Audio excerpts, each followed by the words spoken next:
विजय एकादशी की बहुत बहुत हार्दिक शुभकामनाएं। सबको राधे राधे, जय श्री कृष्णा। फाल्गुन कृष्ण पक्ष की विजय एकादशी के बारे में आज अध्ययन करेंगे। विजय एकादशी की सबसे खास बात यह है कि इसका संबंध मर्यादा पुरुषोत्तम भगवान राम से है और ऐसा माना जाता है कि जो व्यक्ति इस दिन व्रत रखता है उसके समस्त विरोधी और शत्रुओं का नाश होता है। धार्मिक मान्यता अनुसार विजय एकादशी का व्रत आपकी आत्मा पर बोझ रही समस्त पापों का शमन करने वाला होता है। इस बार विजय एकादशी 24 फरवरी को मनाई जाएगी। स्कंद पुराण में विजय एकादशी की कथा इस प्रकार है। युधिष्ठिर ने कृष्ण जी से पूछा, हे मधुसूदन, फाल्गुन माह के कृष्ण पक्ष की एकादशी का क्या नाम है और इसके करने की क्या विधि है, सो आप कृपा करके कहो।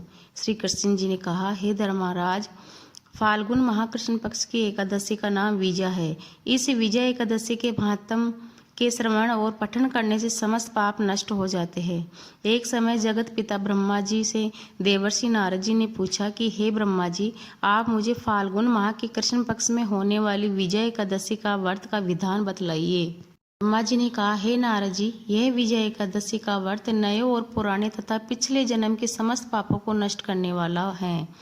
त्रेता युग में जब मर्यादा पुरुषोत्तम श्री रामचंद्र जी को 14 वर्ष का वनवास मिला तो वे लक्ष्मण और जानकी सहित पंचवटी पर निवास करने लगे। वहां पर लक्ष्मण जी द्वारा सुपर्णखा को कुरूप कर देने के कारण श्री रामचंद्र जी और लक्ष्मण जी के खरदूषण से युद्ध करने के पश्चात रावण ने बदला लेने का निश्चय किया।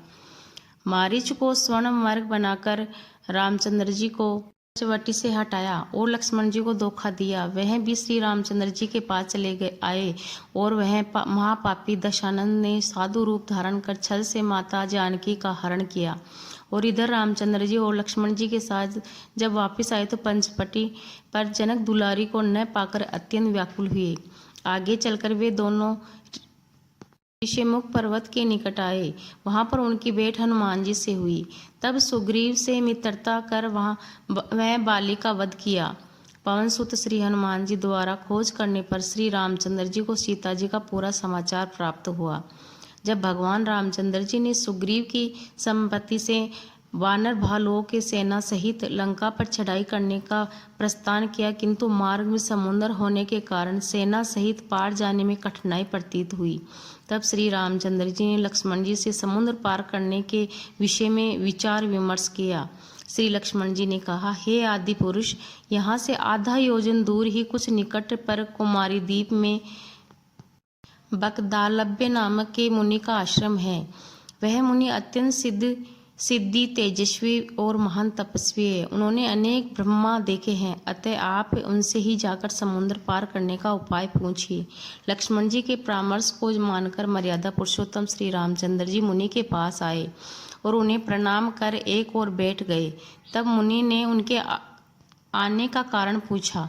श्री रामचंद्र जी ने कहा, हे महर्षि, मैं सेना सहित यहाँ पर आया हूँ और निशाचरों को जीतने के लिए लंका जाना चाहता हूँ, किंतु बीच में समुद्र होने के कारण लंका जाना कठिन हो रहा है।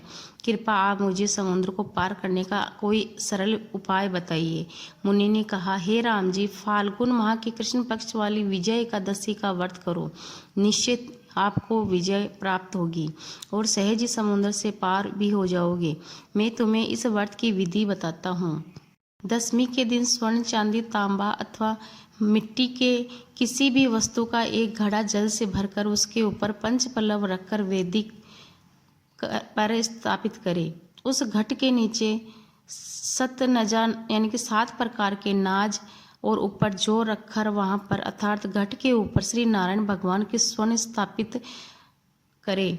एकादशी के दिन स्नान आदि नित्य क्रम से निवृत्त हो धूप, दीप, नैवेद्य, नारियल आदि से भगवान की पूजा करें और उस पूरे दिन और आने वाली रात्रि को घट के सम्मुख बैठकर भजन कीर्तन करते रहे। दूसरे दिन अर्थात द्वादशी के दिन नदी या सरोवर पर स्नान करने के पश्चात उस घट को किसी विद्वान ब्राह्मण को दे दे। हे राम जी, यदि आप इस व्रत को अपनी सेना नायकों सहित करोगे तो निश्चय ही आपको विजय प्राप्त होगी। यह सुन रामचंद्र जी ने बताए विधान अनुसार ही उस विजय एकादशी के व्रत को किया। जिसके प्रभाव से समुद्र पार कर लंका पर चढ़ाई कर रावण को मारकर राक्षसों के ऊपर विजय प्राप्त की। हे राजन, जो मनुष्य इस व्रत को करता है उसे 2 लोकों में विजय मिलती है। इस लोक में और परलोक में, दोनों लोकों में विजय मिलती है। बोलो एकादशी मैया की जय। विजय एकादशी मैया की जय हो। इसके बाद में आप तुलसा जी की पूजा करें। तुलसा जी की पूजा करके उनकी आरती सहित कीर्तन करें और परिक्रमा लगाए तुलसा जी की। इस दिन तुलसा जी में जल ना डालें, का दीपक लगाए। सबको राधे राधे, जय श्री कृष्ण। बोलो एकादशी मैया की जय हो।